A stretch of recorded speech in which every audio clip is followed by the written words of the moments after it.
Ashib daryo bo'yida Dildor aka bugun yaxshi ko'rishimni aytaman. qo'l ushlashib yurar edik. Dildor aka, men sizni yaxshi ko'raman. To'g'risini aytsam, men ham sizda ko'nglim bor. Aytganchi, ertaga tug'ilgan kunim. Ortiqcha rasxod. Indingga aytmaymanmi? Bir bala o'ylab topishim kerak.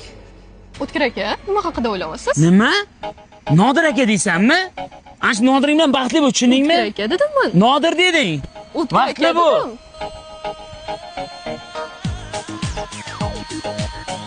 Oo!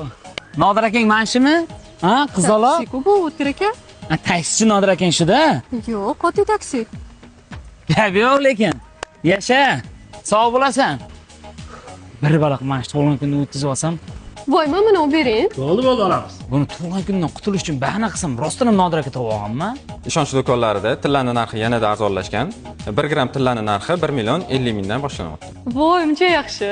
Undan tashqari 0012 aksiyasi yana qaytdi. Zo'r bo'lib shu aksiyani qaytdim. 002 aksiyasi nimaligini bilasizmi? Ishonchdagi istalgan mebel texnikani bitta pasport evaziga boshlang'ich to'lovsiz, hech qanaqa ustamasiz, o'zini narxini 12 oyga bo'lib to'lasang bo'ladi. Faqat shoshilish kerak. Aksiya 23, 24, 25 iyun kunlari bo'ladi. Oo! Haqiqiy Nodir aka. Nodir akammi? Taksi iste'molchisan, ha? Sotuvchimi yoki? Yo'q, akam. Assalomu alaykum Nodir aka. Yo'q. Sanjar aka. Yo'q. G'olib aka. Yo'q. Dildora? Yo'q.